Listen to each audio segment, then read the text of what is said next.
Depuis 229 ans, l'histoire d'Oak Island Money Pit se déroule dans cet étrange espace entre histoire et mythe. Certaines personnes l'ont appelé le plus grand mystère de trésors enfouis sur Terre. D'autres l'ont rejeté comme une légende sans fin destinée à vider les portefeuilles et à alimenter les audiences télévisées. Mais les informations divulguées autour de la finale de la saison 13 de The Curse of Oak Island ont soudainement changé la conversation car, cette fois, les gros titres ne sont pas centrés sur des rumeurs des cartes anciennes ou des artefacts mystérieux. Ils sont centrés sur des données mesurables qui semblent bien plus concrètes que tout ce que les téléspectateurs ont vu auparavant. Selon les premiers rapports, l'équipe a réussi à stabiliser le Garden Shaft à environ 118 pieds, une profondeur qui à elle seule représentait un énorme défi technique sous l'un des endroits les plus instables de l'histoire de la chasse au trésor. Après avoir sécurisé ce puits, les équipes de forage auraient poussé une carotte jusqu'à près de 130 pieds. Ce qui est revenu aurait stupéfié toutes les personnes impliquées. Les premiers tests auraient révélé des signatures de métaux précieux bien au-dessus des niveaux de traces normaux pour les zones inondables côtières, créant le genre d'enthousiasme que l'équipe a passé des années à rechercher, mais rarement ressenti. Les rapports concernant les premières analyses de ces échantillons ont été encore plus choquants. Les chiffres préliminaires suggéraient des teneurs comprises entre 0,8 et 1,2 onces par tonne, équivalent une concentration inhabituellement élevée pour un environnement constamment affecté par l'intrusion de l'eau de mer. Si ces chiffres résistent à une analyse plus approfondie, cela pourrait complètement réécrire ce que les experts pensaient être caché sous Oak Island. Pour la première fois depuis des années, les gens ont commencé à se demander si le trésor légendaire était réellement réel. Puis sont venues les analyses radar, et c'est là que la situation a encore empiré. Un radar pénétrant dans le sol aurait identifié ce qui semblait être une structure en forme de cavité, mesurant environ 14 pieds de long et 9 pieds de large. Encore plus intriguant, les anomalies réfléchissantes s'étendaient encore sur 12 à 15 pieds dans les zones environnantes. Pour l'équipe, ce modèle semblait beaucoup trop organisé pour être ignoré. Les vides naturels semblent généralement chaotiques et irréguliers. Ce signal semblait inhabituellement structuré et équilibré, ce qui a immédiatement déclenché des discussions sur une éventuelle chambre artificielle. Cette seule possibilité a envoyé une onde de choc à la fois aux chasseurs de trésors et aux sceptiques. Après près de 2 siècles et demi de spéculation, les gens se sont soudain demandé si quelqu'un avait réellement construit quelque chose sous l'île. Des rapports affirment également qu'une carotte de forage pesant environ 220 kg présentait une concentration métallique inhabituellement élevée. Si ces ratios étaient appliqués à une taille de chambre estimée de 2000 à 3000 pieds cubes, certaines estimations spéculatives placent la valeur potentielle entre 250 et 300 millions de dollars sur la base des prix récents de l'or. Ces chiffres se sont répandus en ligne comme une traînée de poudre. Mais même ses partisans ont admis que ces projections restent hautement spéculatives à moins qu'une véritable chambre ne soit physiquement ouverte. Le danger reste énorme. Les ingénieurs auraient averti que la nappe phréatique se déplaçait d'environ 3,2 pieds pendant les cycles de marée, créant une instabilité constante sous l'île. Une excavation incontrôlée pourrait déclencher des inondations catastrophiques ou un effondrement structurel. Même si le trésor existe, l'atteindre sans tout détruire pourrait être le défi le plus difficile auquel l'équipe ait jamais été confrontée. Et c'est ce qui rend ce moment différent. Si la chambre est réelle et toujours intacte, elle pourrait devenir la plus grande histoire de confirmation de trésors de l'histoire moderne. S'il s'avère qu'il s'agit d'un autre faux signal, cela pourrait devenir l'une des impasses les plus coûteuses jamais recherchées. L'un ou l'autre résultat remodèlerait définitivement l'héritage d'Oak Island Money Pit. Le mystère lui-même a commencé en 1795, lorsqu'un groupe d'adolescents aurait découvert une étrange dépression dans le sol d'Oak Island. Ce site deviendra finalement connu sous le nom de Money Pit. Depuis, des générations de chasseurs de trésors sont arrivés avec espoir et sont repartis avec déception. Des fortunes ont disparu, des vies ont été risquées, et dans certains cas, des personnes sont mortes en essayant de découvrir ce qui pourrait y être enterré. Au fil des décennies, des millions et des millions de dollars ont été dépensés à la recherche de réponses. Les fouilles ont été lancées, abandonnées, redémarrées et repensées à maintes reprises. Chaque génération croyait pouvoir enfin résoudre le mystère. Chaque génération a échoué. Viennent ensuite les frères Rick Lagina et Marty Lagina, deux hommes qui rêvent de résoudre ce mystère depuis leur enfance. Au cours de la dernière décennie, ils auraient investi entre 70 et 80 millions de dollars dans des efforts d'excavation, des systèmes de numérisation, avancés des recherches sur les tunnels d'inondation et des équipes d'experts. Ce qui a commencé comme une curiosité s'est transformé en une véritable opération de trésor industriel. Il ne s'agit plus ici de creuser à la pelle et d'un optimisme aveugle. Les systèmes de forage massif fonctionnent 24 heures sur 24. Les ingénieurs surveillent en permanence les risques structurels, les experts analysent les fragments de bois, les métaux, les cartes et les anomalies souterraines grâce à une technologie de pointe. Et après tous ces efforts, une question demeure, y a-t-il réellement un trésor là-bas? C'est pourquoi la saison 13 semble si différente pour de nombreux téléspectateurs. Pendant des années, l'équipe a semblé piégée dans un cycle sans fin d'indices et de revers.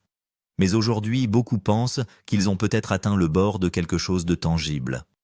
Après des centaines de forages, des échecs sans fin et des années de critiques, tout semble se diriger vers un moment décisif. Le Gardenschaft est devenu le centre de cette mission. Pendant des années, les efforts de fouille se sont multipliés d'un endroit à l'autre à la recherche d'indices. Cette fois, la stratégie est devenue brutalement simple, descendre directement là où les documents historiques l'indiquaient à plusieurs reprises. Atteindre 118 pieds en toute sécurité n'était pas seulement un progrès technique. C'était comme briser une barrière psychologique qui arrêtait les chercheurs depuis des générations. Le sol sous Oak Island est notoirement instable. Les tunnels d'inondation, l'effondrement de la terre, la pression de l'eau de mer et les cavités souterraines imprévisibles rendent chaque pas de progrès dangereux. Les boîtiers en acier ont dû être installés avec une précision extraordinaire. Une erreur aurait pu inonder le puits instantanément. Et pourtant, l'équipe est allée encore plus loin. Atteindre 130 pieds avait un poids symbolique énorme, car les récits historiques mentionnaient fréquemment d'étranges plates formes en bois et des structures cachées à des profondeurs similaires. Lorsque la foreuse est revenue, elle aurait rapporté des matériaux différents, des sédiments marins normaux, denses, superposés et suffisamment étranges pour raviver l'espoir au sein de l'équipe. Pour la première fois, ils ne foraient plus à l'aveugle. Les fouilles précédentes reposaient souvent sur des estimations approximatives et sur la chance. Cette fois, le forage était guidé avec beaucoup plus de précision depuis l'intérieur du puits, stabilisé lui-même. Cette différence pourrait s'avérer historique. Puis sont arrivés les scans radars qui ont tout changé. Lorsque l'image est apparue sur les moniteurs, la pièce serait devenue silencieuse. Une forme mesurant environ 14 pieds sur 9 pieds se détachait clairement sous la terre. Cela n'avait pas l'air aléatoire.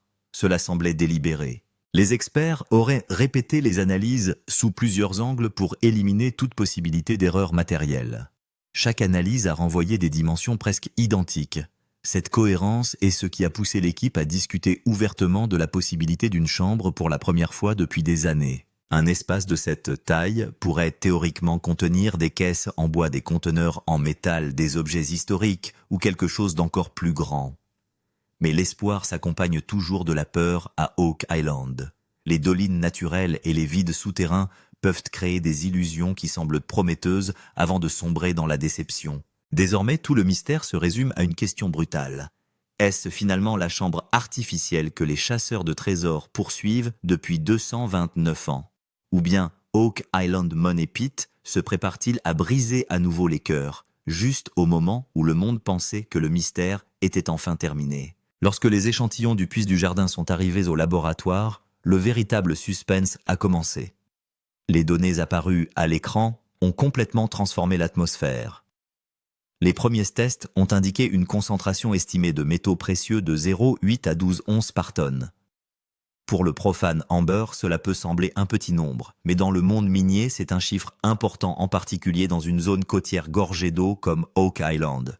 Il s'agit généralement de sol, de roches et de sédiments marins, mais pas d'une concentration aussi prononcée de métaux lourds. Les experts ont immédiatement établi des comparaisons sur de nombreux sites de placer même 0, 2 ou 0,3 onces par tonne est considérée comme bonne. Les lectures ici étaient plusieurs fois plus élevées et plus important encore, il ne s'agissait pas d'un faible signal. Le test XRF a montré des signaux métalliques clairs, précis et reproductibles, ce qui signifie que la machine ne commettait aucune erreur. Les données étaient cohérentes. C'est pourquoi l'équipe l'a qualifié d'inhabituel, et pas seulement d'intéressant. De telles concentrations sont considérées comme rares dans les zones côtières, car la pression de l'eau, les tunnels d'inondation et des siècles d'érosion dispersent généralement les métaux. Si une telle quantité est trouvée dans une seule zone, cela suggère soit qu'il existe une structure scellée, soit qu'une grande quantité de métal a été délibérément déposée à un moment donné. Dans les deux cas, lorsque l'histoire reste en suspens, l'ambiance au sein de l'équipe a changé. La discussion est passée de « quelque chose a été trouvé » à « combien a été trouvé ». Si l'estimation de 0,8 à 12 onces par tonne s'avère cohérente sur une vaste zone, la valeur potentielle pourrait s'élever à des millions de dollars. Et c'est là que 229 années d'exploration semblent pour la première fois se transformer en calcul financier. Mais la confirmation finale demeure: ces signaux sont-ils cohérents dans toute la chambre potentielle ou s'agit-il simplement d'une poche concentrée? Cette question fait de la finale de la saison 13 une affaire très dramatique, car désormais l'espoir ne repose pas seulement sur l'histoire, mais sur les données, et ces données ne sont pas anodines. L'histoire n'est plus seulement une question d'indices, c'est une question de calcul.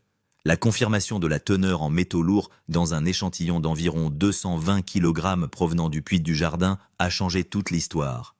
Ce n'était pas une simple lecture de traces, l'échantillon a été testé à différentes étapes le courant. Et à chaque fois, le signal du métal précieux a été répété. C'est là que l'équipe a posé la question qui a fait le buzz sur Internet. S'il ne s'agit que d'un échantillon, quelle est la part de la chambre potentielle totale? Sur la base d'un géoradar et d'indications structurelles, il a été estimé qu'une chambre potentielle d'environ 2000 à 3000 pieds cubes pourrait être présente en dessous. Or, si l'on applique à ce volume estimé les concentrations observées dans l'échantillon de 220 kg, le calcul devient étonnant.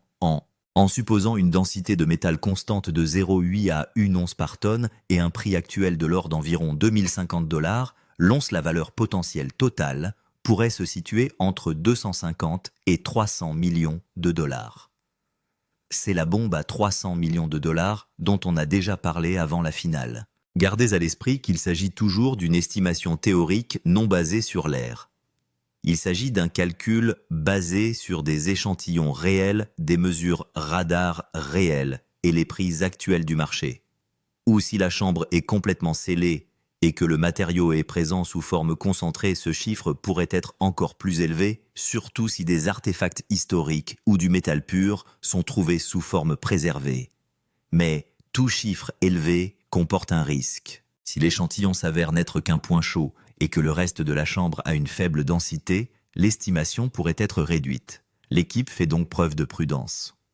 Néanmoins, pour la première fois, l'histoire d'Oak Island semble devenir quelque chose de plus qu'un simple mystère, mais une valeur monétaire concrète. La question est désormais claire, ce calcul deviendra-t-il réalité ou s'avérera-t-il un autre chapitre incomplet d'une histoire de 229 ans? Si les indices métalliques ont retenu l'attention de l'équipe, une autre découverte est également au cœur de l'histoire des traces de bois et de structures. Certains morceaux récupérés dans les profondeurs du puits du Jardin montraient clairement qu'il ne s'agissait pas de bois flotté ordinaire, il le faut. Les marques de coupe sur les poutres en bois étaient droites, répétitives et anguleuses, comme si quelqu'un les avait coupées à la main et façonnées avec un outil. Cela ne semble pas être une usure naturelle, mais plutôt une indication d'une construction systématique. L'analyse préliminaire suggère que l'âge de ces échantillons de bois se situe probablement entre les années 1500 et 1600.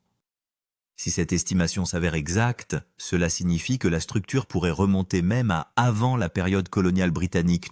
C'est là que l'histoire d'Oak Island devient encore plus mystérieuse. Car si quelqu'un, à cette époque, avait construit une structure en plaçant des poutres en bois à une telle profondeur, ce n'était pas une tâche ordinaire. Cela doit avoir été le travail d'individus bien planifiés, ingénieux et techniquement avertis. Les experts ont souligné que l'épaisseur des poutres et la disposition de leurs couches suggèrent une structure porteuse, ce qui signifie qu'elles ont été installées non seulement pour contenir du sol, mais aussi pour soutenir une chambre ou un tunnel vide. Si cela est vrai, la possibilité d'une chambre artificielle devient encore plus forte. Il y a des siècles sans machines modernes, construire une structure à une telle profondeur n'aurait pas été facile. Cela signifie que soit la structure a servi un objectif important, soit qu'elle fait partie d'une prouesse technique oubliée de l'histoire. C'est pourquoi l'attention de la saison 13 ne se limite pas à l'or. Si l'âge et la structure du bois sont confirmés, la découverte aura une importance non seulement économique, mais aussi historique. Cela pourrait prouver que quelque chose a été délibérément construit sur Oak Island, et pas seulement une dépression naturelle. La question est maintenant, ces poutres sont-elles vraiment la preuve d'une ingénierie vieille de plusieurs siècles ou d'une autre astuce de la nature? Ce suspense rend l'histoire encore plus intense. La vérité la plus dangereuse à propos d'Oak Island n'est pas l'or, c'est l'eau. Et c'est pourquoi la menace d'un tunnel d'inondation fait de la finale de la saison 13 une affaire ou très dramatique. Pendant des années, une théorie a circulé selon laquelle des tunnels d'inondation artificiels auraient été construits sous le Money Pit, afin que quiconque s'y aventurait soit automatiquement inondé par l'eau de mer. Jusqu'à présent, cela semblait être un mythe, mais des mesures récentes ont ravivé cette crainte. Selon les données actuelles, le niveau d'eau change d'environ 3,2 pieds par cycle de marée. Cela signifie que la zone située en dessous est directement affectée par la pression océanique. Toute chambre ou tunnel à cette profondeur n'est pas statique, mais constamment sous la pression de l'eau.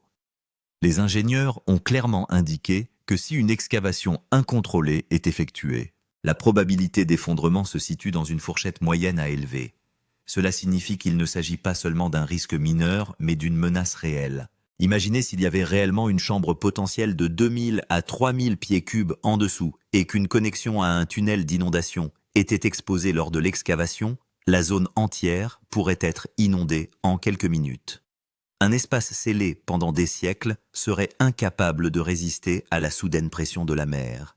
Et s'il y a des poutres en bois ou des structures anciennes dans la chambre, le fort écoulement de l'eau pourrait les briser. Un mauvais angle de forage ou une décision hâtive et un mystère vieux de 229 ans pourraient être perdus à jamais dans la mer. C'est pourquoi l'équipe prend chaque étape avec une extrême prudence. Les systèmes de pompes lourdes sont prêts. Les capteurs de pression surveillent en permanence. Mais le risque n'est toujours pas nul. L'attention de la saison 13 ne concerne pas seulement que allons-nous trouver, mais aussi sur pourrons-nous le récupérer en toute sécurité. La question est désormais claire. L'équipe saura-t-elle trouver le bon équilibre? Parce que la victoire ici n'est pas seulement une question de découverte, c'est une question de contrôle. Et les tunnels d'inondation d'Oak Island peuvent encore faire ce pourquoi ils ont probablement été conçus préserver le mystère. Le moment dont on parle le plus dans la finale de la saison 13 est l'aperçu du fragment de métal. La caméra se concentre pendant quelques secondes, révélant un bord solide et brillant sortant de la boue. Il s'est avéré plus tard qu'il pesait environ 3-4 kg. Ce n'est pas une petite pièce de monnaie ou un clou rouillé, c'est un fragment de métal solide et lourd dont la texture ne ressemble pas à de la ferraille ordinaire. Et lorsque l'équipe l'a nettoyé, elle a découvert des lignes inhabituelles à la surface droite répétitive, comme si quelqu'un avait délibérément fait des marquages. La confirmation définitive n'a pas encore été faite, mais une première inspection suggère d'éventuels symboles ou marques gravées. S'il s'avère qu'il s'agit de véritables marques artificielles et non d'une usure naturelle, cela pourrait changer le cours de l'ensemble des recherches. Un fragment de métal solide de 3-4 kg n'est pas une coïncidence. S'il fait partie d'un réceptacle d'une plaque ou d'une structure plus grande, cela signifie qu'il peut y avoir du matériel organisé en dessous, et pas seulement des fragments de métal dispersés. C'est pourquoi les experts l'appellent un élément indicateur. Un élément qui pointe vers une horde plus importante. Le potentiel d'importance historique ici est encore plus grand.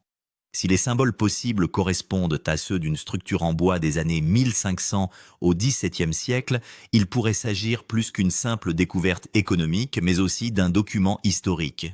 Il pourrait également s'agir d'un indice sur une organisation ancienne, une expédition maritime ou un système de stockage secret. C'est le moment où l'histoire d'Oak Island va au-delà de « y a-t-il de l'or ou pas ?» vers « qui l'a caché et pourquoi ?» Mais la prudence est de mise. Ceci n'est qu'un aperçu. L'analyse finale est toujours en attente. Néanmoins, ce fragment métallique de 3-4 kg est devenu le plus gros teaser de la finale. Est-ce que le premier indice d'un trésor plus important ou une illusion d'espoir? Cette question rend les derniers instants de la saison 13 encore plus excitants. Puis-je? La recherche d'Oak Island n'est pas seulement une histoire de passion, c'est aussi une histoire d'investissement massif. Au cours des 10 à 12 dernières années, les frères Lagina et leur équipe ont dépensé entre 70 et 80 millions de dollars. Ce montant n'était pas uniquement destiné aux fouilles. Cela comprenait des levées radars à pénétration de sol, la construction de puits profonds, un soutien technique des systèmes de contrôle des inondations, des opérations de forage, des honoraires d'experts et une logistique continue. Des millions de dollars ont été risqués chaque saison, tournés sans aucune garantie que quelque chose serait réellement trouvé ci-dessous. Aujourd'hui, pour la première fois, il apparaît que ces dépenses pourraient devenir plus qu'une simple histoire, mais un calcul. Si les signaux métalliques et les lectures d'échantillons trouvés dans la chambre potentielle de 2000 à 3000 pieds cubes s'avéraient correctes, la valeur estimée pourrait atteindre 250 à 300 millions de dollars. Cela signifie qu'un retour sur investissement de 3 à 4 fois supérieur est possible. Et si des objets historiques, des métaux préservés ou des dépôts organisés sont découverts, la valeur réelle pourrait être encore plus élevée. C'est à ce moment-là que la recherche se transforme d'une émission télévisée en un véritable projet économique. Mais la perspective d'un profit aussi énorme s'accompagne d'une autre décision majeure, la décision de creuser à l'échelle industrielle. Jusqu'à présent, les fouilles ont été menées à une échelle contrôlée, prudente et limitée. S'il est confirmé qu'il existe effectivement une chambre de grande valeur en dessous de la machinerie lourde, de grands systèmes de pompes et peut-être des dizaines d'experts supplémentaires seront nécessaires, oui. Il ne s'agira plus d'une mission de recherche, mais plutôt d'une véritable opération de valorisation industrielle. Les enjeux ici sont doubles. Si tout se passe bien, ce sera l'une des histoires de récupération de trésors les plus réussies de l'histoire. Si les prévisions s'avèrent fausses, l'investissement de 80 millions de dollars pourrait s'avérer une leçon coûteuse. C'est pourquoi la tension de la saison 13 ne concerne pas seulement la recherche, mais aussi la décision. La question est désormais claire, l'équipe fera-t-elle un gros pari ou attendra-t-elle encore un an? La saison 13 se situe désormais à un moment où la question est devenue encore plus grande que la recherche. La vraie question est désormais la suivante. La vérité sera-t-elle révélée maintenant ou devrons-nous attendre encore un an? Une histoire de 229 ans. Un investissement de 70 à 80 millions de dollars. Un puits protégé de 118 pieds de profondeur. 130 pieds de forage, une structure potentielle de 14 pieds sur 9 pieds. Tout se résume à cet instant. La plus grande question est la suivante. La chambre sera-t-elle totalement sûre? S'il existe effectivement une chambre potentielle de 2000 à 3000 pieds cubes en dessous, est-elle toujours scellée et stable ou la pression de l'eau? Une fluctuation de marée de 3-2 pieds et des siècles de sol l'ont-elles affaiblie? Une petite erreur à un mauvais angle de forage et la chambre entière pourrait être submergée en quelques minutes. Il ne resterait alors ni le trésor, ni les preuves. Deuxième grande question, peut-on imposer un sursis légal? Ici, le marqueur de métal lourd et le fragment métallique de 3-4 kg s'avéraient avoir une importance historique, le gouvernement ou les services du patrimoine pourraient intervenir. Dans une telle situation, les fouilles pourraient être interrompues, une enquête détaillée lancée et l'ensemble de l'opération pourrait être temporairement suspendu. Il ne s'agira alors plus seulement d'une question minière, mais d'un débat historique international. Et troisième option, peut-être la plus décevante, le mystère sera-t-il reporté à la saison prochaine? L'histoire d'Oak Island montre que chaque grand espoir est suivi d'une nouvelle question. La finale ne fera peut-être que confirmer le signal, mais la décision d'ouvrir la salle entière pourrait être reportée à la saison 14. C'est pourquoi ce n'est pas la fin, mais un tournant. La vérité se trouve peut-être quelques mètres plus bas. Mais la verrons-nous maintenant, ou Oak Island forcera-t-il une fois de plus le monde à attendre? C'est ce suspense qui fait de cette finale une véritable explosion.